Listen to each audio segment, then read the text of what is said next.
Technique easy এডুকেশনের পক্ষ থেকে শুভেচ্ছা অভিনন্দন স্বাগত জানাচ্ছি উচ্চতর গণিতে আরও একটি নতুন ক্লাসে। আজকের ক্লাসে আমরা তোমাদের পাঠ্য বইয়ের পৃষ্ঠা দেখতে পাচ্ছ 60-র একটা কাজ করব, কাজ গয়ের সমাধান। এই কাজটা মূলত একটি আংশিক ভগ্নাংশ। আমরা এই বীজগাণিতিক রাশিটাকে আংশিক ভগ্নাংশে রূপান্তর করব। চেষ্টা করব তোমাদের এটাকে খুব সহজ সরলভাবে এই অঙ্কটা বোঝানোর। চলো তাহলে আমরা এই অঙ্কটা শুরু করি। দেখো আমাদের প্রশ্নে এই যে কোশ্চেনটা তোমরা দেখতে পাচ্ছ, এটাকে আমরা আংশিক ভগ্নাংশে প্রকাশ করব। তাহলে প্রথমে আমরা এই কোশ্চেনটাকে একটু যদি নিয়ে নিই, তাহলে আংশিক ভগ্নাংশ এর আগের ক্লাসগুলো তোমরা যারা করেছো তারা জানো যে হরটা নিয়ে আমার হচ্ছে বেশি চিন্তা। তো হরের মধ্যে যদি এখানে কি আছে বলো তো, এখানে দেখতে পাচ্ছি একটা ভগ্নাংশ। তো এর এই হরে আছে কি বলো, হরে আছে হচ্ছে এই দুই পার্টটা। তো আমার কিন্তু টেনশন হচ্ছে এই পার্টটা নিয়ে। টেনশন কি বলো তো, এই পার্টটা নিয়ে। তো এই পার্টটাই আমরা কি করব, আমাদের এই পার্টটাকে মূলত আমরা ভাগ করব, মানে এটাকে কি করব বলো তো, এদের মধ্যে গুণের সম্পর্ক তৈরি করতে গেলে আমরা কিছু উৎপাদকে বিশ্লেষণ করব। তাহলে চলো পুরো সমীকরণটাকে আমি একটু নিয়ে আসি। তাহলে কি আছে বলো তো, এক্স কিউব ডিভাইড হচ্ছে x to the power 4 plus 3x² plus 2। তাহলে উপরে যা আছে উপরে ওটা নিয়ে আমার মাথা ব্যথা নেই, এক্স কিউবের মতো থাক। এই জায়গাতে আমরা চাইলে এটাকে কি করতে পারি বলো তো, মিডল টার্ম ব্রেকিং করতে পারি। তো মিডল টার্ম করলে কি হচ্ছে, এখানে x to the power 4 plus হচ্ছে ধরো এখানে 2x² প্লাস হচ্ছে x² প্লাস 2। আচ্ছা, নিচ থেকে কমন নেওয়া যায়, কি কমন যায়? কমন যায় তোমার এখানে হচ্ছে উপরে এক্স কিউব থাকবে আর নিচে তুমি x² কমন নিতে পারো। x² কমন নিলে x প্লাস 2 আর এখানে প্লাস 1 কমন নিলেও তুমি পাবো হচ্ছে x² প্লাস 2। তো দেখো দুইটা ব্র্যাকেটের মধ্যে সেম জিনিস আসছে। আমরা যদি এটাকে আরেকবার লিখি তাহলে কেমন হয়, তাহলে এখানে হয় তোমার হচ্ছে এক্স কিউব ডিভাইড হচ্ছে এখানে x² থাকবে, x⁴ থেকে কমন x² থাকবে, তাহলে এখানে এক্স কিউব উপরে থাকবে আর এই দুইটা থেকে যদি তুমি একটা কমন নাও তাহলে কী হয় বলো তো, x² প্লাস 2। আর এখানে আছে হচ্ছে আমরা এখান থেকে এই জিনিসটা তো কমন নিয়ে নিলাম। এখন বলো তো যদি আমি কমন নেওয়ার পরে এটা থাকলো আর এখানে আছে কি এখন বলো তো, এই যে x² এই লিখলাম x² প্লাস এখানের এই 1, তাহলে প্লাস 1 প্লাস 1। এখন দেখো নিচে যে দুইটা রাশি আমরা পেলাম তাদের মধ্যে কি সম্পর্ক তৈরি হয়েছে, গুণের। তার মানে আমরা আংশিক ভগ্নাংশ করার মতো অবস্থা হয়েছে। এটাকে আর ভাঙা যাচ্ছে না আপাতত, তাহলে এটা এই পর্যন্তই থাক। এখন আমরা যেটা ধরে নিই, যে ধরি কি ধরবা বলো তো, যে এখানে এক্স কিউব ডিভাইড হচ্ছে x² প্লাস 2 আর x² প্লাস 1। তুমি চাইলে এটাকে আগে বা এটাকে পরে যে কোনোটাকে যেভাবে লিখতে পারো। তুমি যদি x² প্লাস 1টাকে আগে লেখো সমস্যা নেই, এটাকে যদি পরে লেখো তাও সমস্যা নেই। তোমাদের গুণের সম্পর্ক তুমি চাইলে রিঅ্যারেঞ্জ করে লিখতে পারবে। তো ধরো আমি ছোট সংখ্যাটাকে আগে লিখলাম ক্রমিক অনুযায়ী, তাহলে এই 1টাকে আগে লিখলাম আর এখানে 2টাকে পরে লিখলাম, মানে এখানে 2 দিয়ে দিলাম আর কি। এভাবে থাক, এটা দেখতে সুন্দর লাগবে 1 2। ওকে, এখন এটাকে আমরা আংশিক অর্থাৎ একটা ভগ্নাংশকে দুইটা পার্ট করবে, কারণ দুইটা পার্ট করা যাবে, কারণ হরের মধ্যে দুইটা রাশি পেলাম। দুইটা রাশির মধ্যে এখন আমরা প্রথমটাকে লিখবো হচ্ছে a ডিভাইড হচ্ছে x² প্লাস 1 প্লাস, আচ্ছা এখন এ হবে না, কেন এ হবে না, এখানে আরো একটা তোমার কোএফিসিয়েন্ট আসবে। কারণ কি বলতো, এক্সের উপর আছে স্কোয়ার, মানে দুইটা করে সহগ লাগবে। কয়টা করে? দুইটা করে। তাহলে এর সাথে তুমি একটা এক্স নিবা আর প্লাস এখানে লিখবা বি, দুইটা কোএফিসিয়েন্ট আসবে একসাথে। তাহলে এক্স প্লাস বি ডিভাইড হচ্ছে x² প্লাস 1। পরেরটা যদি আমরা একটু খেয়াল করি, দেখো এখানে x², এক্সের উপর স্কোয়ার আছে, তাহলে এখানেও দুইটা কোএফিসিয়েন্ট আসবে। তাহলে এ আর বি তো হয়ে গেছে, তাহলে এখানে সি এক্স প্লাস হচ্ছে ডি। প্রথমটার সাথে এক্সকে নিবা, পরেরটাকে মানে এক্সের এখানে যে পাওয়ার কয়টা, দুইটা আসবে। তাহলে দুইটা মানে এর পাওয়ার এর থেকে এক কম দিয়ে শুরু করবা, কারণ কি 0 থেকে শুরু হবে। এখানেও কিন্তু ছিল x টু দ্য পাওয়ার 0, এটা বাদ, 0 হলে 1 হয়, লেখা লাগে না। তাহলে এখানে আমাদের দুইটা সহগ লাগবে, x² থাকার কারণে। তো দুইটা সহগ, একটা হচ্ছে এ আর একটা হচ্ছে বি, তাহলে প্রথমটার সাথে চলক থাকবে, পরেরটা হচ্ছে চলক থাকবে না। এখানেও ঠিক একই রকমভাবে আমাদের যেহেতু এক্স কী ছিল x² প্লাস 2, তাহলে cx প্লাস ডি আর নিচে লিখবে x² প্লাস 2। এইটা হচ্ছে আমাদের 1 নম্বর সমীকরণ। তো আমরা 1 নম্বর সমীকরণ আগের কোশ্চেনগুলোতে আমরা দেখেছি যে a divide something, b divide something, এভাবে লিখছি। কিন্তু এখন আমরা এ এক্স এর সাথে বি মানে এ আর বি দুইটাকে একসাথে আনছি, কারণ আমার এক্সের উপর পাওয়ার আছে। এক্সের উপর পাওয়ার আছে, যদি একটা কিউব থাকতো তাহলে আমি হয়তো আরও একটা কোএফিসিয়েন্ট নিয়ে আসতাম।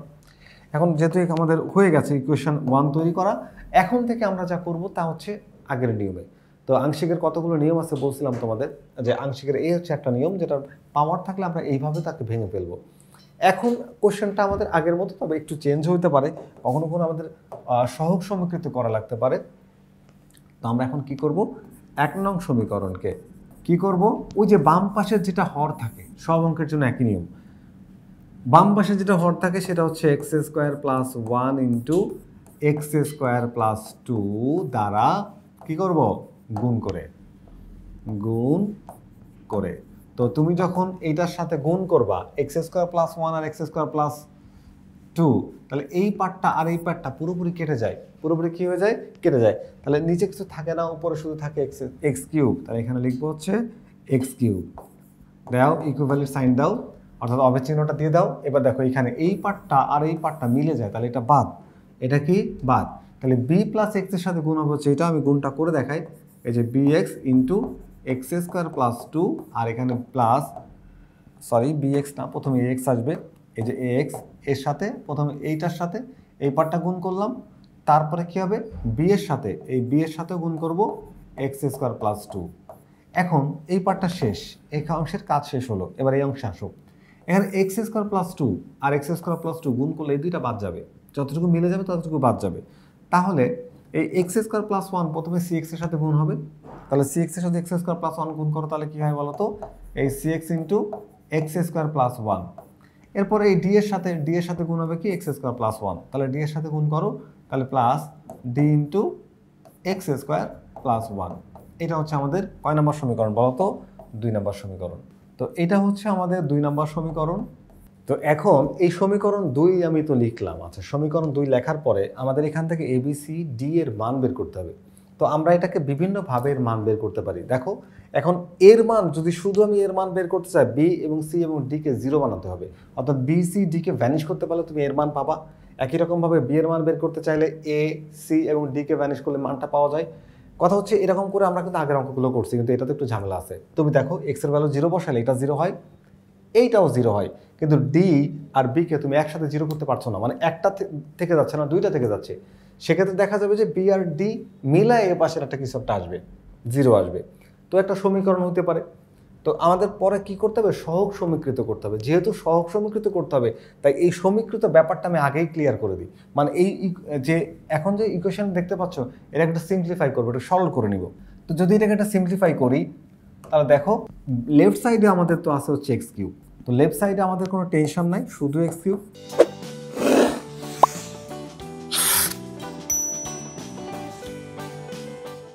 এখানে আইডেন্টি সাইন দাও, এদের মধ্যে কি সম্পর্ক, গুণের সম্পর্ক, তাহলে এই গুণটা করে দাও। তাহলে এ এক্স কিউব প্লাস 2ax গুণ করে দিলাম এইটার সাথে, হয়ে গেল। আসো এবার এটার সাথে গুণ করি, এই যে বি ইন্টু এক্স স্কোয়ার, তাহলে এখানে হবে b x square, b into 2 তাহলে 2b plus c x into x square, কী হবে বলো তো, c x cube, c x cube, c x into 1 তাহলে সি এক্স, এখানে ডি ইন্টু এক্স স্কোয়ার তাহলে ডিএক্স, ডিএক্স স্কোয়ার, আর ডি ইন্টু 1 তাহলে ডি। এটা হচ্ছে ইকুয়েশন নাম্বার। ইকুয়েশন দেখো তো এখন যোগ বিয়োগ গুণ ভাগ কিছু করা চাই কিনা। আমরা ইকুয়েশনটাকে একটু সহজ সরল করে নিলাম, নেওয়ার পরে এখানে এক্স কিউব, আচ্ছা 2ax, এক কাজ করা যাক, এটাকে আমরা 2 নম্বর সমীকরণ না দিয়ে বরঞ্চ এটাকে আমরা 2 নম্বর সমীকরণ দিয়ে দিই, আমাদের হিসাবটা সহজ হবে। এখন যদি আমরা কি করব, এখন দেখো সহগ সমীকৃত করব। সহগ সমীকৃত করা মানে হচ্ছে আমরা যদি এক্স কিউব নিই, তাহলে এই সমীকরণের মধ্যে যতগুলো এক্স কিউব আছে সবাইকে এক করব। যদি আমি এক্স স্কোয়ার নিই, তাহলে যতগুলো এক্স স্কোয়ার আছে তাদেরকে এক করবো, বাকি সবাইকে বাদ দিয়ে দিব। তো আমি প্রথমে এক্স কিউবের সহগ সমীকৃত করি। দেখো এক্স কিউব আছে কয়টার মধ্যে, এই পাশে 2টা আর এই পাশে 3টা, তাই লিখবো হচ্ছে 2 নং সমীকরণ এক্স কিউবের সহগ সমীকৃত করে। আচ্ছা, এই 2 নং সমীকরণ এক্স কিউবের সহগ সমীকৃত করব, এক্স স্কোয়ার করবো, এক্সও করবো, ধ্রুবপদও করবো। তাহলে আমি সবগুলো কথা একবারে লিখে দিই যে 2 নং সমীকরণ থেকে, 2 নং সমীকরণ থেকে কি করব, এক্স কিউব, তারপরে হচ্ছে এক্স স্কোয়ার, তারপরে হচ্ছে এক্স, তারপর হচ্ছে ধ্রুবপদ, ধ্রুব কনস্ট্যান্ট টার্ম, তাহলে ধ্রুবপদ, আচ্ছা এক্স কিউব, এক্স স্কোয়ার এবং এক্স এর সহগ।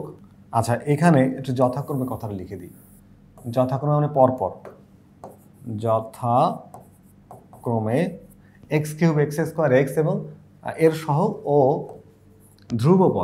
ধ্রুবপদ সমীকৃত করে পাই। সমীকৃত করা মানে সমান করে দেওয়া, সমীকৃত করে পাই, সমীকৃত করে পাই। ওকে, তো সমীকৃত করে পাওয়া মানে এটা কঠিন কিছু না, যা সমান করে দিব। এবার একটু আসো, সমীকৃত যখন করলাম আমরা, সহগ যখন সমীকৃত করলাম তখন কি হচ্ছে, এখান থেকে এক্স কিউব আছে কি, এক্স কিউবের সহগ কি বলতো, এক্স কিউবের সহগ হচ্ছে এখানে 1, তাহলে আমরা এখানে লিখবো হচ্ছে 1, কি লিখবো 1। তো এক্স কিউবে লিখলাম 1 সমান সমান এক্স কিউব আছে হচ্ছে এ এক্স কিউব, তাহলে এখানকার এক্স কিউবের সহগ হচ্ছে এ, তাহলে দাও এ।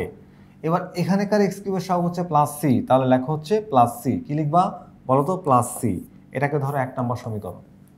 এরপরে আসো আমরা এক্স স্কোয়ারের সহগ সমীকৃত করবো। তো এক্স স্কোয়ার যে কটা থাকবে সে কটা লিখবো। এক্স স্কোয়ার কোনটা কোনটা আছে একটু খুঁজে বের করি তো, দেখো তো কোনটা কোনটা এক্স স্কোয়ার আছে। এই একটা এক্স স্কোয়ার, তারপর এই একটা এক্স স্কোয়ার, লেফট সাইডে কোনো এক্স স্কোয়ার নেই, তার মানে লেফট সাইড হবে 0, কি হবে বলো তো, তাহলে 0 ইকুয়ালস টু এখানে এক্স স্কোয়ার সহগ হচ্ছে বি, আর এখানে এক্স স্কোয়ার সহগ হচ্ছে প্লাস ডি, তাহলে এখানে প্লাস ডি, এটাকে ধরো 2 নম্বর সমীকরণ। আচ্ছা, এরপরে আসো এখানে এবার এক্স এর সহগ, এক্স আছে কয়টা দেখবো, এখানে এক্স এর সহগ হচ্ছে এই একটা, তারপরে হচ্ছে এই একটা, আর আছে কি না, আর নেই। তাহলে এক্স এর সহগ হচ্ছে 2a আর হচ্ছে সি। এ দেখো এক্স এর সহগ কি 2a, আর লেফট সাইডে কোনো এক্স না থাকায় এক্স এর সহগ এখানে 0, তাহলে কি হবে বলো তো, 0 লিখবো হচ্ছে 0 ইকুয়ালস টু 2a প্লাস হচ্ছে সি। এটাকে ধরো 3 নম্বর সমীকরণ। কয় নাম্বার, আচ্ছা 3 নাম্বার না, আমাদের অ্যাকচুয়ালি 2 নাম্বার পর্যন্ত হয়ে গেছিল। তো আমরা এটাকে কয় নাম্বার লিখবো, 2 নাম্বারের পর থেকে লিখবো। একটু সমীকরণটাগুলো একটু মডিফাই করে দিই, তাহলে আমাদের 2 নাম্বার হয়ে যাওয়ার পর এটাকে লিখবো 3 নাম্বার, 1 2 3। তাহলে এটা হবে কয় নাম্বার বলো, 3 এর পর এটা হবে 4 নাম্বার, এই হলো 4, তারপর এটা হবে কয় নাম্বার, 5 নাম্বার। এখন আমরা একটা ধ্রুবপদের সহগ সমীকৃত করবো, কারণ 1 নাম্বার শুরুতে, তারপর 2 3 4 5, যেহেতু সমীকরণ দিচ্ছি সিরিয়াল মেনটেন করতে হবে। এরপর ধ্রুবপদ কোনগুলো বলো তো, ধ্রুবপদ হচ্ছে এইখানে ধ্রুবপদ ডি, আর ধ্রুবপদগুলোকে আগে একটু আইডেন্টিফাই করি। এই হচ্ছে একটা ধ্রুবপদ, এই হচ্ছে একটা ধ্রুবপদ, আর কি আমাদের কোন ধ্রুবপদ আছে। ওকে, তাহলে আর একবার একটু দেখে নাও ধ্রুবপদগুলো। এই হচ্ছে একটা ধ্রুবপদ ডি, আর এখানে হচ্ছে ধ্রুবপদ 2b, আর তো ধ্রুবপদ দেখতে পাচ্ছি না, তাহলে এটাই। আর বাম পাশে কোনো ধ্রুবপদ নেই, তাহলে বাম পাশে ধ্রুবপদ না থাকা মানে হচ্ছে 0 আছে, তাহলে 0 ইকুয়ালস টু এখানে হচ্ছে তোমার 2b, আর এখানে হচ্ছে ডি, তাহলে 2b প্লাস হচ্ছে ডি। এটা হচ্ছে আমাদের 6 নম্বর সমীকরণ। এখন এই সমীকরণগুলোকে প্লাস মাইনাস করে আমরা যদি মান বের করতে পারি তাহলেই তো আমাদের অঙ্ক শেষ। তাহলে এক কাজ করো, কোনটা থেকে কোনটা মান বিয়োগ করা যায় দেখো তো। এইখান থেকে যদি আমরা একটু খেয়াল করি, দেখো সবগুলোর রাইট সাইডে 0, মানে হিসাব অনেক সহজ হবে। এই দুইটার মধ্যে একটু ক্যালকুলেশন করি তো আমরা, দেখো তো। আমরা যদি 4 থেকে 3কে বিয়োগ করে দিই, 4 থেকে যদি 3কে বিয়োগ করে দিই, তাহলে দেখো এই 2a মাইনাস সি, 4 থেকে 3 বিয়োগ করবো, লিখবো হচ্ছে যে 4 মাইনাস 3, তাহলে 4 এখান থেকে মাইনাস করবো হচ্ছে 3। ওকে, তো মাইনাস করলে 4 নাম্বারের তোমার হচ্ছে লেফট সাইডে আছে কি বলো তো, লেফট সাইডে আছে। আচ্ছা এইটা করি, তাহলে 2a প্লাস হচ্ছে সি, এটাকে আগে লেখো, আর এখান থেকে মাইনাস করবো হচ্ছে এইটা, তাহলে এ মাইনাস সি, মাইনাস হয়ে যাবে এ, আর মাইনাস হয়ে যাবে সি, মাইনাস তোমার সাইন চেঞ্জ হয়। এবার আসো এটা লেফট সাইডে আছে কি বলো তো, এ দেখো 0, তাহলে 0 মাইনাস, আর এই যে 1 লেখো। আচ্ছা এবার আসো, তাহলে যদি প্লাস মাইনাস করা যায় কি পাওয়া যায় দেখি তো। এখানে দেখো, এখানে এই যে তোমার হচ্ছে এ 2a থেকে বাদ গেলে একটা এ থাকে, আর সি আর সি তো বাদ যায়, সমান সমান -1। এর মান কত পাইছি বলো তো, -1। এর মান পেয়ে যাওয়া মানেই আমাদের অনেক কিছুর মান পেয়ে যাওয়া। এর মান পেয়ে যাওয়া মানে কি, অনেক কিছুর মানটা পেয়ে যাওয়া। তো এর মান তুমি যদি -1 পাও, এখন এখানে সি এর 3 নম্বর সমীকরণে তুমি বসালে সি এর মানটা পাবা। চলো এবার 1 নম্বরে আমরা 3 নম্বরে এর মান বসাই। কয় নম্বরে, 3 নং সমীকরণে এর মান বসাই, এর মান বসাই। তো 3 নং সমীকরণে আছে কি বলো তো, দেখে নাও একটু। এই যে তাহলে 1 সমান সমান হচ্ছে তোমার -1 প্লাস হচ্ছে সি। এই যে 3 নং সমীকরণে মান বসাই দিলাম। এই 1টাকে এই পাশে পাঠাও, তুমি দেখো সি এর মান আসছে হচ্ছে 2, সি এর মান কত আসছে 2। এখন তুমি সি এর মান জানো আর এর মান জানো, সি এর মান জানো আর এর মান জানো, তো সি এর মান আর এর মান তো জানা হয়ে গেল। এখন যদি আমরা এক কাজ করি, এখানে এই দেখো এই সমীকরণ দুইটাকে একটু দেখো, এই সমীকরণ দুইটাকে দেখো, কোন দুইটা বলো তো, 6 এবং 4, 6 এবং 4। আমরা এখানে প্রথমে হচ্ছে সরি আগের কোশ্চেনটা আমরা 5 থেকে 3 বিয়োগ করছি, 5 থেকে 3, কারণ 5 আর 3 এর মধ্যে সম্পর্ক, 5 থেকে 3। এবার 6 আর 4 এর মধ্যে সম্পর্ক আছে। আমরা যদি এই 6 থেকে 4কে বিয়োগ করে দিই, ধরো 6 বিয়োগ 4 কি লিখবো? এই 6 নম্বর সমীকরণ, এই 6 তা থেকে মাইনাস করবো হচ্ছে 4, এই যে। তো 6 এর লেফট সাইড রাইট সাইডে আছে কি ধরো 2b, তারপর হচ্ছে plus D minus B minus D সমান সমান 0 মাইনাস 0, তাহলে কি হচ্ছে? এখানে কিন্তু 0ই হচ্ছে, তাহলে সুতরাং বি সমান সমান হচ্ছে 0। আচ্ছা, বি এর মান যদি 0 পাই, বি এর মানটা তুমি হচ্ছে 4 নম্বরে বসায় দাও। বি এর মান কোথায় বসাবা? বি এর মান কোথায় বসাবো? 4 নং, 4 নং অথবা 5এও 6এও বসাতে পারো, সমীকরণে বসাই। যখন বসায় দিচ্ছ তখন কি হচ্ছে দেখো তো, এই দেখো এখানে বি এর মান কত বের করছো তুমি? তুমি বি এর মান না, বি এর মান বের করছো 0, তাহলে বি এর মানটা এখানে 0 বসায় দাও। দেখো তাহলে কি হচ্ছে? 0 ইকুয়ালস টু বি এর মান 0 প্লাস হচ্ছে ডি। তাহলে এই 0কে পাশে পাঠালে মাইনাস হয়ে যায়, ডি এর মানও হয়ে যায় 0। তাহলে ডি এর মান 0 আসছে, বি এর মান কত আসছে? 0 আসছে। তারপরে তোমার সি এর মান আসছে 2, আর এখানে এর মান আসছে -1। এই যে আমি যে মানগুলো বের করলাম, এই মানগুলোকে নিয়ে যদি আমরা একটু এইখানটাতে বসাই দিই, এইখানটাতে বসাই দিই, দেখো এই যে এইখানটায় যদি মানগুলো বসাই দিই তাহলে কিন্তু আমাদের অ্যান্সারটা হয়ে যাবে। এখানে বি এর মান 0 আর ডি এর মান 0, এর মান হচ্ছে -1 আর সি এর মান হচ্ছে 2। তাহলে দেখো আমরা এই যে আমাদের ইজি হায়ার ম্যাথ বইও দেখতে পাচ্ছি, আমরা যে মানগুলো বের করেছি শুধু মানগুলোকে এখানে বসায় দাও। এখানে সি এর মান বি এর মান 0 আর ডি এর মান 0, 0 হিসাব করলে আমরা যেটা পাচ্ছি, ঠিক আছে, সেটাই কিন্তু আমাদের কোশ্চেনের অ্যান্সার হয়ে যাচ্ছে। তো এইখানে আমরা যদি আমাদের নোটটাতেও একটু দেখে নিই, যে আমরা যদি এখানে মানটা বসাই দিই, দেখো এবিসি এর যে মানটা, তাহলে এবিসি এর মানটা তোমরা এখানে বসায় দিলেই তোমাদের অ্যান্সার চলে আসবে। এর মান -1 তাহলে -x, আর বি এর মান এখানে -1 বসায় দিলে কি হচ্ছে বলো তো? এই দেখো এই বসায় দিলাম -1, আর এটা হয়ে গেল 0, এটা হয়ে গেল কি 0। এবার তুমি সি এর মান কি বের করছো? 2, তাহলে এখানে লেখো 2, আর ডি এর মান হচ্ছে 0, তাহলে এখানে লিখে দাও 0। এটা লিখলেই এটা আমাদের হচ্ছে আংশিক ভগ্নাংশে প্রকাশ হয়ে গেল। তো 0 যদি প্লাস করো এটা বাদ, এটা লেখা লাগে না, আবার এটাও কি লেখা লাগে না, এই হচ্ছে আমাদের আংশিক, অর্থাৎ আংশিকের অ্যান্সার। তো তুমি একটু আলাদা করে এটাকে লিখে দিতে পারবা। আশা করি শুরু থেকে যারা ক্লাসটি করলে তারা হচ্ছে ক্লাসটি বুঝতে পেরেছো নিশ্চয়ই। আমি পুরো আংশিকটাকে রেখে দিলাম, জাস্ট মানটাকে তোমরা পরে বসায় দিবা, বসায় তোমরা অ্যান্সারটাকে আলাদা করে লিখে দিবা। তো ক্লাসের শুরু থেকে যারা ছিলেন তারা নিশ্চয়ই ক্লাসটি বুঝতে পেরেছো। পরবর্তীতে আবারও ফিরে আসবো নতুন কোনো গাণিতিক সমস্যা নিয়ে। ততক্ষণ পর্যন্ত ভালো থেকো, আল্লাহ হাফেজ।